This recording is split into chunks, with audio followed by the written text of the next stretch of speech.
Segundo Crônicas, capítulo 30, diz assim, olha: passado esses acontecimentos, Ezequias ordenou que mensageiros fossem por todo o Israel e Judá. Escreveu também cartas a Efraim e a Manassés, convocando-os a comparecer à casa do Senhor em Jerusalém para celebrarem juntos a Páscoa, em honra ao Senhor, o Senhor Deus de Israel. Veja bem, querido, aqui que a palavra em destaque é convocou-os. Amém? Você está sendo convocado, meu irmão, pelo Senhor. Amém? Diga para o irmão, você está sendo convocado. Amém? Para quê, pastor? Já já você vai saber qual é a sua convocação e por que você está sendo convocado. Portanto, o rei havia chegado a um consenso com os seus príncipes, oficiais e toda a comunidade em Jerusalém, a fim de realizarem o sacrifício da Páscoa no segundo mês. Esse retardamento na celebração, em relação à data prescrita, deveu-se à falta de sacerdotes santificados em número suficiente, bem como o próprio povo ainda não havia conseguido se reunir em Jerusalém. Reunir-se todo o povo em Jerusalém.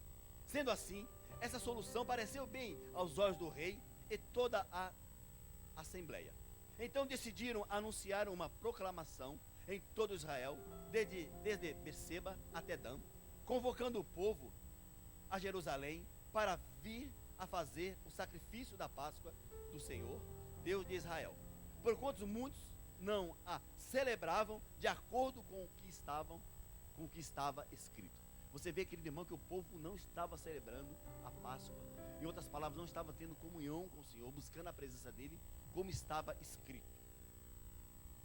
Assim, por ordem do rei, mensageiros percorreu Israel e Judá, munidos de cartas assinadas pelo rei e pelos oficiais, e proclamavam a seguinte mensagem: ó israelitas, voltai para o Senhor, Deus de Abraão, de Isaque e de Israel, para que ele volte a sua face para o restante de vós, que escapastes da mão dos reis da Assíria. Não sejais como os vossos antepassados e os vossos parentes, que foram infiéis e desleais para com o Senhor, Deus de seus pais, de modo que os entregou à destruição, como vedes claramente. Não sejais teimosos como vossos antepassados, mas sede submissos ao Senhor e entrai no seu santuário, que ele próprio consagrou para sempre. Cultuai e servi ao Senhor vosso Deus, para que o fogo do juízo da sua ira se desvie de vós. Portanto, se voltardes os vossos corações para o Senhor, vossos irmãos, parentes, filhos, encontrarão benevolência por parte dos que os aprisionam e os sujeitaram à escravidão, e eles retornarão para esta terra, pois o Senhor, nosso Deus, é bom e compassivo. Repita, por favor: o meu Deus é bom e compassivo. Amém?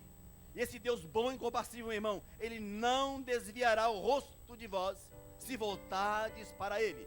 Veja bem, meu irmão, o Deus bom, o Deus compassivo, o Deus maravilhoso, o Deus grandioso, ele não vai desviar o rosto de você, se você estiver com o teu coração voltado inteiramente para ele, querido.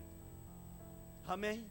Feche os olhos por alguns instantes, vamos orar, e certamente Deus vai trazer uma revelação poderosa, querido irmão, através dessa palavra, através da minha vida, em nome de Jesus. Eterno Rei, eu quero te agradecer, Senhor, pelo teu amor, pela tua bondade, pela tua graça, pelo teu grandioso poder, Deus, operando em nós e através de nós, Rei da Glória. Deus, eu creio que essa palavra, Deus, ela é poderosa para fazer, Deus, algo além do que nós, Deus, muitas vezes geramos expectativas nos nossos corações, porque tu és um Deus que vai além daquilo que nós sonhamos, pensamos ou imaginamos. Por isso, Pai, usa a minha vida segundo o teu querer e propósito, Senhor. Faça segundo, Deus, a tua bondade nesse lugar.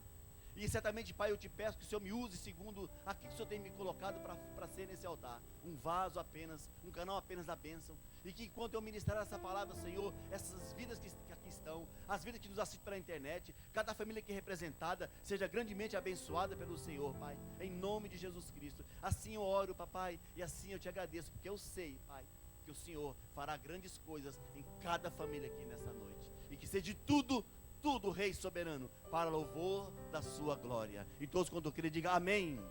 Eu creio que será assim, meu irmão, em nome de Jesus. Amém? Ontem nós tivemos em Limeira, querido, e foi poderoso o que Deus falou conosco nesse dia. Eu não fiquei nas duas celebrações, eu peguei a parte da manhã, mas aqueles que ficaram nas duas celebrações, pôde compartilhar conosco que foi algo poderoso, algo sobrenatural. E que o Senhor diz que há uma rede a ser lançada, querido, e aqueles que vão lançar as redes vão viver o excelente do Senhor, vão colher, vão viver uma grande pescaria, esse foi o tempo que passaram para mim. Mas como eu fui ministrado pela manhã, e o Senhor disse, querido, que nós temos duas palavras vindo da parte do Senhor. E a primeira palavra que o Senhor disse, querido, é que há uma porta aberta. Amém? Há uma porta que o Senhor abriu para mim e para você. Diga para o irmão, uma porta aberta diante de ti. Há uma porta aberta diante de ti, a qual ninguém pode fechar. E ele disse, através da palavra, que é uma porta aberta para mim e para você, e que ninguém pode fechar. E tendo pouca força, não negaste o meu nome. Isso quer dizer, querido, que é uma porta que ele abriu para mim. E esse não negar o nome está relacionado à perseverança. Se ele abriu essa porta, querido, que eu não neguei o nome dele, é porque eu continuo a perseverar nessa promessa a qual ele liberou sobre a minha vida, de uma porta aberta, a qual ninguém fecha, e aquele fecha e ninguém abre, e ele abriu uma porta para mim e para você, e essa porta, meu irmão, que ele abriu, eu vou passar por ela, e eu vou viver tudo que tem além dessa porta, porque quando Deus abre uma porta, querido, você passa por ela, grandes coisas acontecem após você passar por essa porta. Você crê, meu querido, que é uma porta que Deus abriu especial para você, uma porta exclusiva para você viver os planos, para você viver os projetos que ele tem para a sua vida. E se você passou por essa porta, você tem uma incumbência, meu irmão, que é perseverar diante dessa palavra. Você não pode desfalecer pelo meio do caminho. Amém? Diga para o irmão, você não pode desfalecer, meu irmão, no meio do caminho. Você tem que persistir em caminhar diante dessa palavra, que diante de ti eu pus uma porta aberta. Então nós, como Filadélfia, temos uma porta aberta e vamos caminhar, querido, em direção àquilo que Deus tem para nós, e nós vamos viver cada plano, cada projeto que Deus preparou. Nós não podemos parar, querido, nós não podemos desistir em momento algum. Por isso que eu disse que você foi convocado, meu irmão, assim como o rei, querido, convocou um povo. Deus nos convoca nessa noite. Por que o rei Ezequias convocou o povo? Porque o povo vivia, querido irmão, um tempo de apostasia, um tempo de distante do Senhor.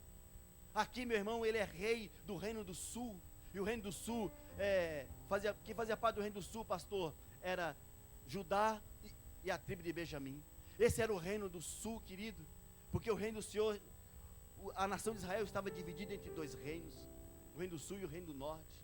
O Reino do Norte eram as outras 10 tribos, querido, e essas 10 tribos do Reino do Norte já estava praticamente, querido, destruído, porque parte do povo já tinha sido levado cativeiro, já estava no cativeiro, as famílias estavam destruídas. Você pode ver que nós, atentar aqui para o versículo 9, que diz que havia filhos, filhas, pais, famílias separadas, querido.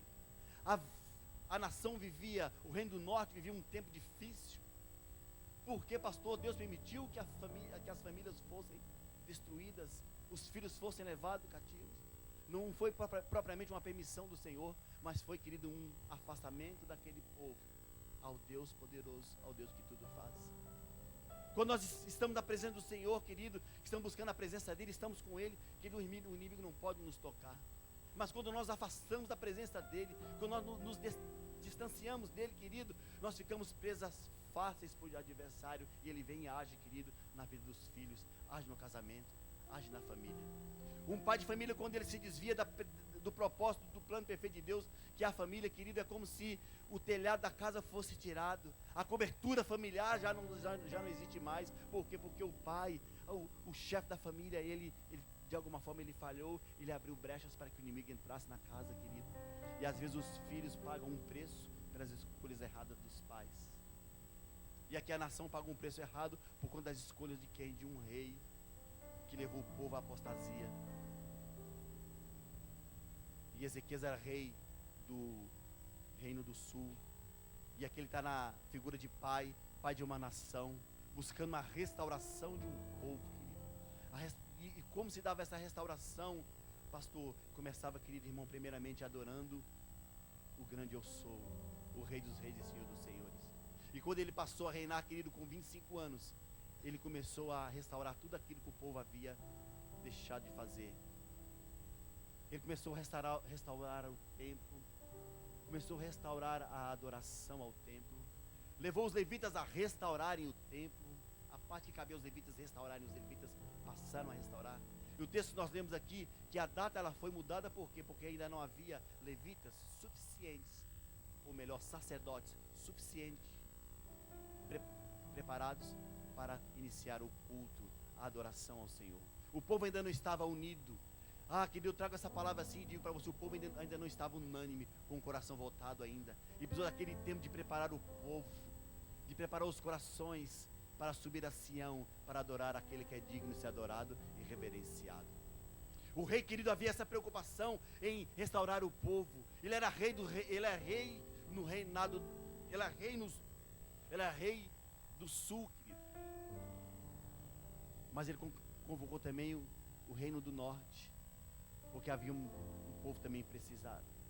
Então ele estava unificando novamente o povo de Deus em um só povo, para adorar o único e verdadeiro Deus. Chamou Israel, chamou Samaria a se juntar a Judá e a Jerusalém, a todos a adorar e bendizer o nome do Senhor,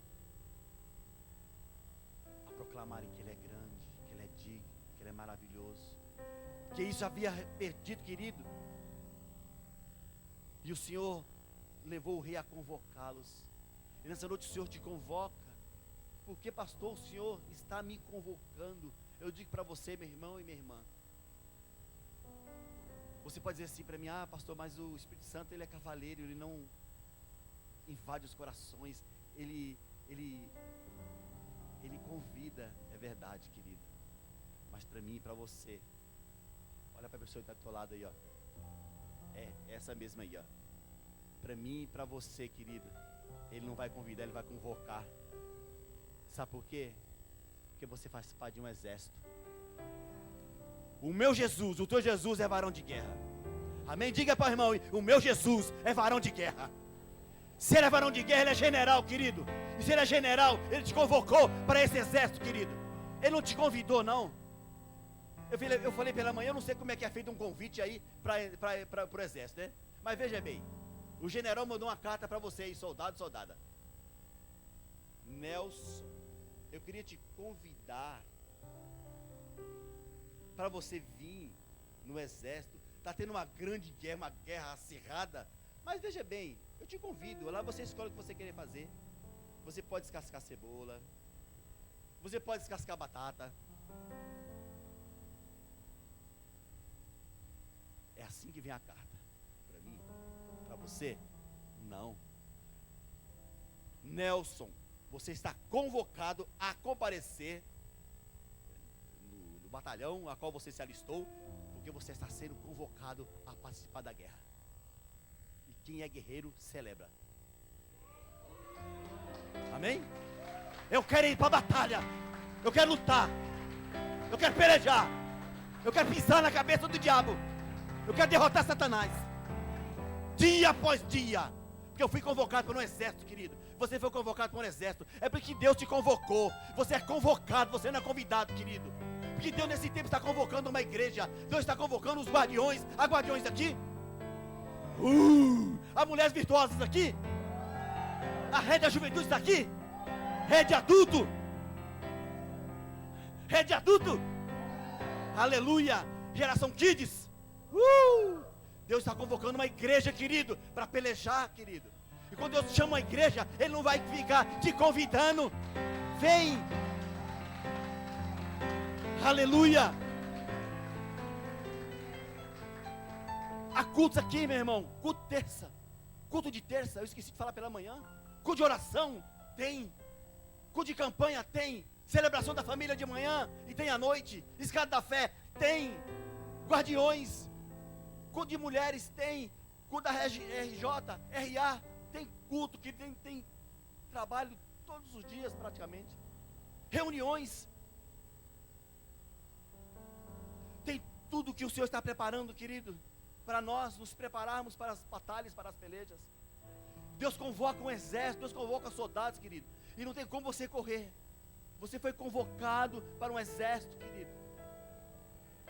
Você foi chamado para pelejar aquilo que Deus chamou você, querido. E às vezes nós ficamos querendo, pastor, Deus vai me convidar, ele é cavalheiro. É sim. Mas para soldado não, querido. E você foi chamado para um grupo seleto. Você é um soldado, meu irmão. Se encha de alegria e contentamento do teu coração. E se eu fui chamado por ele, a tendência de eu perder uma batalha é zero. Eu não perco uma batalha. Você não perde uma batalha, porque o nosso Deus, ele é general dos generais. Ele nunca perdeu uma batalha. Mas nunca. Mas nem sequer sonhou em empatar. Muito imagine perder. Deus considera para um empate para ele é derrota. Então ele não empata. Se eu empatar com o inimigo, eu já perdi. Então ele não empata. Longe disso daí. Mas nem passou pela cabeça dele empatar com o adversário. Pastor, ele lutou com o adversário até os 44 minutos, é uma partida de futebol, 44 minutos, 59 segundos, estava no empate, no último momento, foi um pênalti meio que legal, mas mesmo o juiz deu. Não, querido, não existe isso. Isso é, a batalha, ela chega nesse limite na nossa mente. Ou às vezes na nossa realidade terrena. Mas no céu, já é liberado desde o momento que você buscou. Se você ler Daniel 12, você vai ver. Daniel, homem muito amado, desde quando você dobrou o teu joelho para me buscar a resposta, já tinha liberado a resposta para você, desde o primeiro dia que você se dispôs a buscar. Mas o príncipe da Pérsia atravessou a mensagem. É diferente, que ele liberou. Mas aí você tem que orar e interceder, e buscar soldado valoroso, soldada valorosa, mulher virtuosa, guardião. Você tem que buscar, querido. É por isso que nós convocamos para orar, para romper, para se rasgar o céu de impedimento, e a promessa chegar na minha vida e na sua vida. O rei, na figura de pai, sabia disso, que a família precisava de cuidados. O que ele fez? Vamos reunir, vamos restaurar o que precisa ser restaurado, para que as famílias sejam saradas e transformadas. Nós somos guardiões, querido irmão, de uma promessa. E Deus confiou a mim e a você, homem, uma família para eu cuidar. Mulher, Deus confiou para você um marido para você interceder. Você é ajudadora. E eu falei pela manhã, e as mulheres, querido, elas são ajudadoras em casa. E hoje as mulheres, a maioria delas trabalham fora de casa. Querido, é muita coisa. E nós louvamos as mulheres por isso, meu irmão. Que Deus te capacite, mulher, que Deus te fortaleça cada dia mais e mais. Mas você também, homem, você é valoroso, que Deus te fortaleça e te capacite cada vez mais e mais. Jovem, Deus te deu uma missão de honrar os seus pais e de ouvir muitas vezes o conselho que seus pais têm te dado. Cabe a você seguir aquilo que teu pai tem dito. Pastor, mas meu pai não é evangélico e ele falha em alguns momentos, então vai orar por ele. Deus te deu essa missão, então vai orar por ele para que ele acerte. Então, se ele não é cristão, você vai orar por ele para ele se converta, ele acerte o alvo, ele se encontre com Jesus. Amém? Então, se nós temos essa missão, querido, esse chamado, então nós precisamos de cuidar daquilo que Deus entregou para nós. E por que é que Deus te convoca, filho? Por que é que Deus me convoca? Por que Deus quer que eu busque a presença dEle? Porque cheio da presença dEle, meu irmão, nós vamos vencer toda e qualquer adversidade. Nós vamos vencer toda e qualquer artimanha do inimigo, querido. Ainda que os tempos sejam difíceis, ainda que os tempos sejam trabalhosos. Porque Paulo falou para Timóteo, essa carta que Paulo escreveu a Timóteo, ela foi para aqueles tempos e é para nós hoje também, querido. Eu gostaria que você fosse lá comigo, por favor, em 2 Timóteo 3.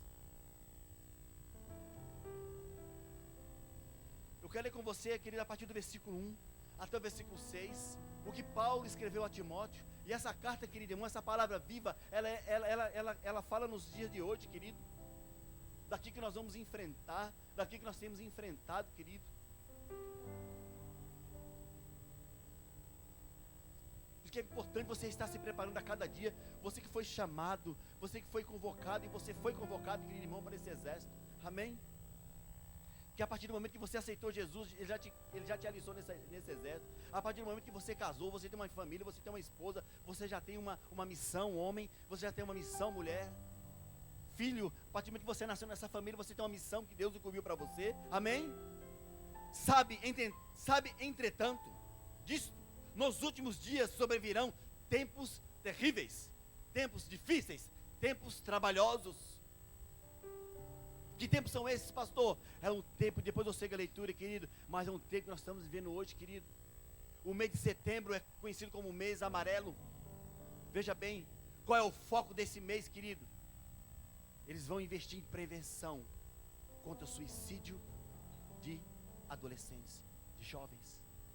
Olha bem, querido, como é os tempos difíceis, os tempos trabalhosos. É um tempo que estamos vivendo aqui, querido, que há um mês que se diz que é um mês onde se há mais suicídio entre jovens e adolescentes. Como enfrentar isso, pastor? Preparado em Deus. Ainda que o mês é amarelo, querido, nós vamos fazer ele ficar vermelho pelo sangue do Cordeiro, e cair por terra todo espírito de morte, todo espírito de suicídio, em nome de Jesus. Que Deus visite a mente dos jovens, a mente dos adolescentes, querido, em nome de Jesus, para esse tempo difícil, esse tempo trabalhoso, a qual Paulo, querido irmão, revelou para Timóteo, e nos revela hoje, querido, ou melhor, já foi revelado há tempos, mas às vezes nós não atentamos para a palavra, e as coisas estão aí, querido. Eu não estou falando de um tempo difícil, onde nós temos enfrentado, querido, governos, uma sociedade muitas vezes, querido, omissa a muitas coisas. Não estou falando disso. Estou falando de um levantar muitas vezes, querido, do inimigo contra a própria família. Tem sido sutil. A imprensa, querido, aí, as notícias têm sido, querido, sutil naquilo que quer trazer e implantar sobre a família. Mas o texto diz aqui, ó, homens amarão a si mesmos, no versículo 2. Serão ainda mais gananciosos, arrogantes, presunçosos, blasfemos, desrespeitosos aos pais, ingratos, ímpios, sem amor, incapazes de perdoar, caluniadores, sem domínio próprio, cruéis, inimigos do bem, traidores, inconsequentes, orgulhosos, mais amigos dos prazeres do que amigos de Deus, com aparência de piedade, todavia negando o seu real poder. Afasta-te, portanto, desse também. Amém? Até aqui eu sigo, querido. Mas, amado irmão, há um bombardeio, querido, da mídia diante da família. Há um bombardeio, querido irmão, daquilo que o diabo quer lançar, quer implantar, querido, na família. Mas nós, querido, com autoridade no poder do Espírito Santo, com conhecimento da palavra de Deus, nós vamos combater isso, querido. Nós vamos ser, queridos, pais mais presentes diante daquilo que está acontecendo com nossos filhos. Nós precisamos, querido irmão, resgatar algo que foi perdido ao longo, querido, dos tempos. Hoje, querido irmão, nós não vemos mais famílias sentar à mesa. Boa parte das famílias não sentam mais à mesa para uma refeição, para uma ceia.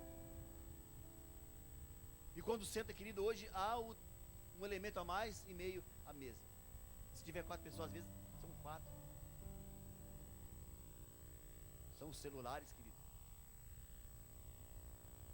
O celular hoje está sendo um grande inimigo, um grande competidor com a família.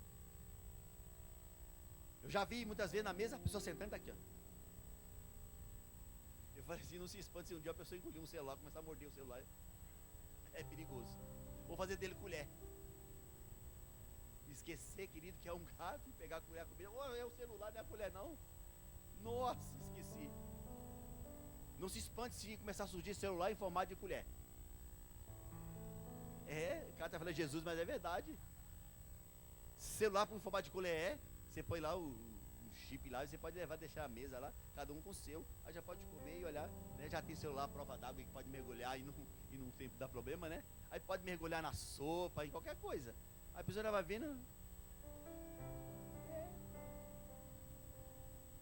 Querido, eu acho, você perdoe aquilo que eu vou falar, mas eu acho assim uma falta de educação da parte das pessoas quando está conversando com o outro e no celular. Ah, sim. Então, é verdade. Hã? Verdade o quê? Ah, mas é verdade, mas eu não sei. Ela não. Eu sinto assim, que a pessoa não te deu a devida atenção. É um desprezo quando isso acontece isso, querido. Com a pessoa à sua volta. Você já fez, pastor? Eu já fiz. Confessei meu pecado. Eu falei, Deus, me tire desse mal. O que a pessoa está falando para mim é tão importante para ela que eu preciso parar e dar atenção para ouvir o que ela tem a dizer para mim.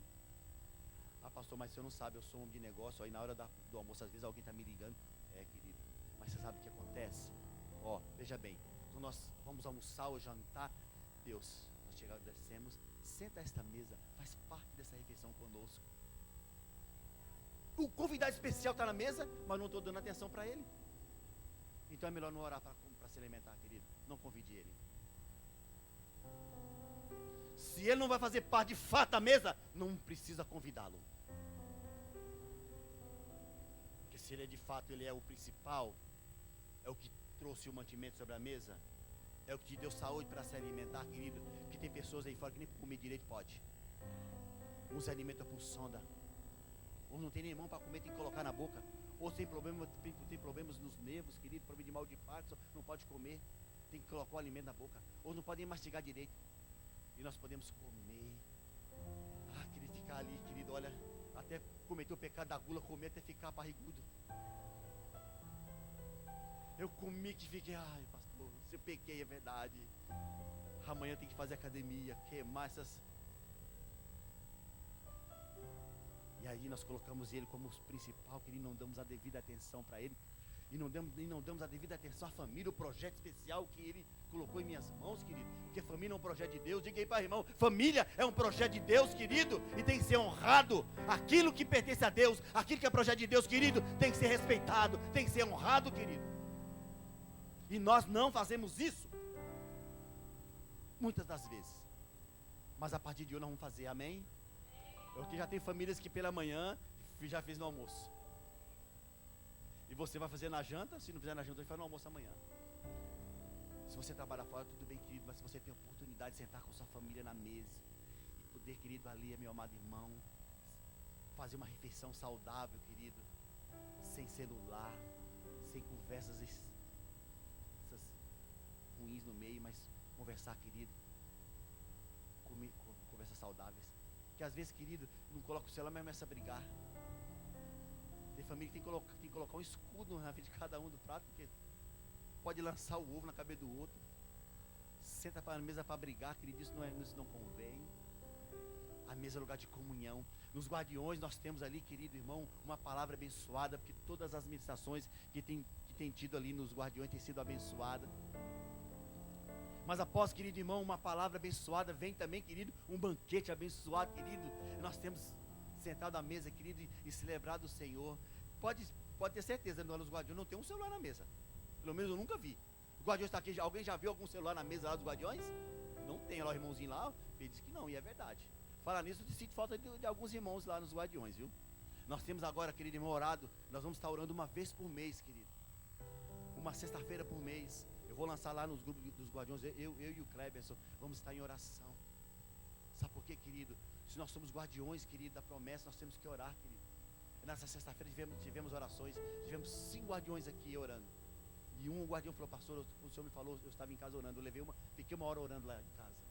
Então nós tivemos 6 guardiões em oração, querido. Pela família, pelo projeto que ele confiou nas mãos desses homens que ele tem levantado aqui nessa igreja, querido. Mas para que nós precisamos tanta oração assim, pastor? Para enfrentarmos, querido irmão, as adversidades. Para enfrentarmos esses tempos difíceis, querido, trabalhosos que o inimigo tem trabalhado. O inimigo tem lançado, querido irmão, aí no meio da família, querido, que é onde se pode casar um homem e uma mulher com uma mulher. Onde se pode criar filhos, querido irmão, num ambiente desse. A criança nasce, ela vai crescer até uma certa idade, assim eles quiseram implantar, mas em nome de Jesus não vai implantar. A criança vai decidir o que ela quer ser depois. Ela pode escolher o que ela quer ser depois. Não, querido, Deus fez ela menina, ela vai ser menina. Deus fez ele menino, ele vai ser menino. Deus fez com que o menino cresça e se torne um homem, a menina cresça e se torne uma mulher, e ambos se tornarão uma só carne em Deus, e constituirão uma família abençoada pelo poder do Espírito Santo. Não vai haver, querido, nada contrário a isso, mas para isso acontecer, nós como igreja precisamos, querido, nos levantar. Ah, pastor, nós vamos levantar um grito de guerra e vamos sair à rua fazendo passeata contra essas, e vamos fazer manifestações contra tudo isso. Não há necessidade, querido. Não há necessidade de nós sairmos por aí pelas ruas fazendo marchas, querido, e declarando as coisas. Não. Basta que nós começamos a resgatar a família, a resgatar a comunhão entre a família. Isso, querido, já é uma grande arma contra tudo isso. Eu passar a ensinar a minha filha, você passar a ensinar o teu filho, querido irmão, tudo como tem que ser feito. Nós vemos aqui no versículo 9, que havia filhos e filhas, pais, mães que foram levados no cativeiro, que precisava se voltar para Deus, que a nação precisava voltar para Deus, precisavam buscar a presença do Senhor para que os filhos fossem libertos. Volte para o Senhor. Se você voltar para Deus, o inimigo vai ter compaixão, benevolência e vai libertar aqueles que levaram cativo. Naquela dispensação era dessa forma. O rei da Síria levou um povo cativo, eles iam orar e buscar a presença de Deus. Deus ia mover a mão e eles iriam ser libertos, querido. Mas na dispensação que se chama hoje, querido, na dispensação de hoje é diferente. O inimigo não tem compaixão. Ele vem para matar, ele vem para roubar, ele vem para destruir. Ele não quer largar em momento algum. Ele não desiste, querido, de mim. Ele não desiste de você. Ele não desiste da tua casa. Mas eu digo para você que é um Deus poderoso.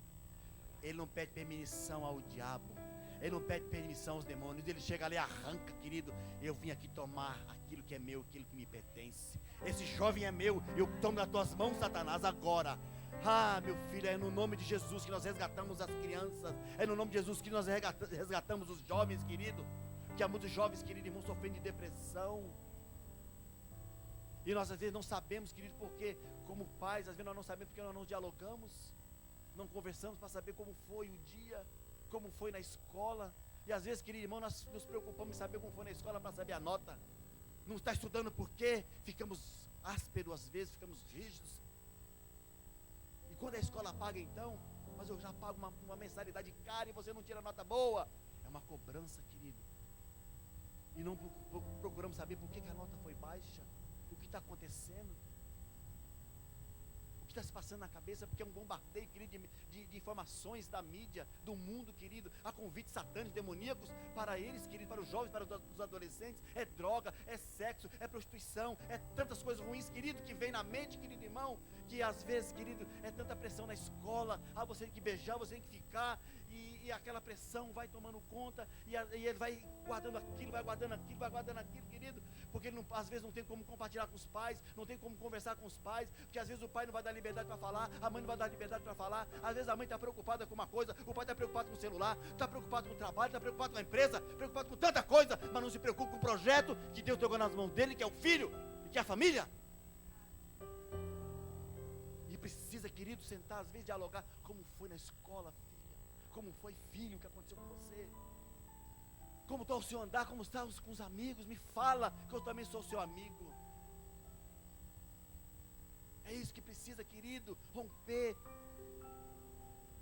nas famílias, esse diálogo aberto, essa conversa franca, querido, clara, de instrução, de ensinar, de poder, queridos, ser o amigo, aquele que fortalece, aquele que ajuda, que encoraja. Às vezes a nota está mal, querido, porque tem muita coisa na mente e nós não buscamos, querido, ajudar. Quanto que o nosso papel é ajudar. Eu não preciso saber, querido, às vezes a matéria, entender da matéria para ajudar. Mas se eu aconselhar, se eu estiver junto, ele vai conseguir vencer. Porque juntos somos mais fortes. Diga para o irmão, juntos nós somos mais fortes. A criança, querido, né? quando ela começa a estudar, já vem informações. E se nós não começarmos, querido, a sentar e a conversar com as nossas crianças, você pai, a instruir desde pequeno, as informações do mundo, elas vêm, querido, e na criança começa a formar na mente dela, o caráter dela, e aí começa a vir as informações, as coisas ruins começam a entrar, querido. Por isso nós temos que trabalhar na mente, querido, nos pensamentos, investir tempo, querido, de conversa, de diálogo, na vida dos nossos filhos.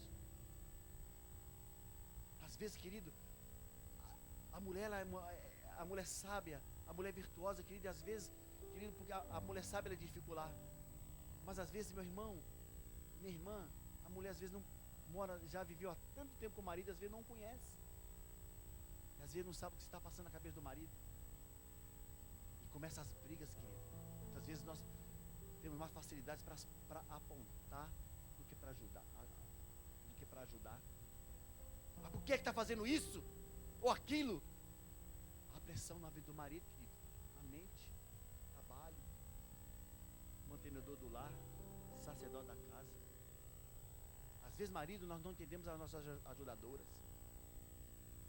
Mas por que, pastor, que não se entende? Porque, querido irmão, às vezes são casados há tanto tempo, mas não tiveram tempo de conversa junto. Sentar para se conhecer de verdade, querido. Às vezes você é casado há 15 anos com uma mulher, não sabe, às vezes, qual é o que ela mais gosta, às vezes. Ou não sabe quais são as necessidades dela mais íntimas, mais profundas do seu coração. Por que você não sabe? Porque a gente não conversa. Que é tão simples conversar, querido. Diga para a irmã, é tão simples conversar. Tão fácil, querido. Sabe por que muitas vezes nós não conversamos? É uma estrutura que tem que ser quebrada, tanto de um como de outro. Tanto do homem como da mulher. Orgulho. Há uma estrutura de orgulho no homem e há uma estrutura de orgulho na mulher. Isso precisa ser quebrado. Diga aí, nós temos que quebrar o orgulho. Eu vou. Para um pouquinho. Enche os pulmões. Agora diga de verdade. Nós temos que quebrar esse orgulho. Porque, fala assim. Eu quase não ouvi ninguém falar aqui na primeira vez. Fala de novo. Amém. Querido. Às vezes nós temos dificuldade para falar que somos orgulhosos. E isso é um orgulho. Não, eu não vou conversar com a minha mulher, abrir meu coração para ela ter. Tá louco? Isso não, velho. Que isso, eu sou soldado. Que isso, eu vou falar. Vocês casaram, querido, é um para confiar no outro. Casamento é isso, é confiança, é amor, querido. Se você não confia, não adianta, querido. Se você não confia no teu marido, se você não confia na tua mulher, não tem como você caminhar junto. Ninguém caminha com o outro desconfiando. Tem que ter confiança. É a base, querido. É o amor, é claro que é o amor. Então quem ama, confia. Se eu não confio, eu não amo. É dura a palavra, mas essa é a verdade. Nossa, pastor, assim é. Se eu não confiar na minha esposa, eu não a amo. Eu confio em Deus, eu amo. Se eu não confiar em Deus, eu não o amo. Se eu disser que eu amo Deus e eu não confiar, eu estou sendo mentiroso para mim mesmo. Não tem como, meu irmão, dizer que eu te amo, mas eu tenho uma pé atrás com você. Não sei se eu posso confiar. Eu não sei se pode deixar minha carteira perto da minha esposa. Eu deixo. Com certeza. Eu vou deixar. Eu sei que ela vai colocar um dinheirinho na minha carteira. Sei que ela vai colocar um dinheirinho lá na minha carteira, eu sei disso. Ela é muito boazinha, essa mulher. Ela sempre está lá colocando um dinheirinho para mim. Mas, queridos, a base do relacionamento, confiança. Qual é a base do meu relacionamento com Deus? Confiança. Mas não é amor, pastor? É quem ama, confia. Assim é na família. Se nós não tivermos, querido irmão, confiança para conversar um com o outro, nós não vamos viver uma vida, querido, a dois, uma caminhada a dois, porque a caminhada a dois é difícil, querido. Eu não sou uma pessoa fácil. A Cátia é uma heroína a me aguentar. Mas se nós não conversarmos, ela não vai aguentar. O fardo é pesado. Mas é isso, querido, nós temos que conversar. Você que está namorando aí e vai casar, eu creio que você vai casar em nome de Jesus. Tem que ter diálogo desde o namoro, Tio e Laís. Tem que conversar para se entender. Se não conversa no namoro, vai conversar no casamento? Então agora tem que começar a conversar desde já. Quando casarem, vai estar afiado aqui do diálogo. Eles vão ter facilidade em resolver os assuntos um com o outro. Porque quando você tem facilidade em falar, você tem facilidade em resolver as situações mais adversas que elas sejam.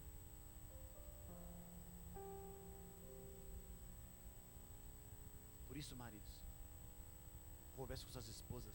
Esposas, converse com seus maridos. Pais, converse com seus filhos.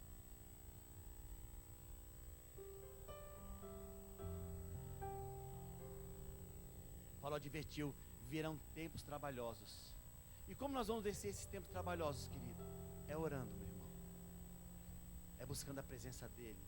É fazendo aquilo que ele nos ensina. Porque o diabo ele vem, querido, para destruir o quê? Tudo. Mas principalmente ele quer destruir o quê? A família. Se ele destrói uma família, querido, a igreja, ela não caminha bem. Ele não precisa de muito, ele quer destruir apenas a família.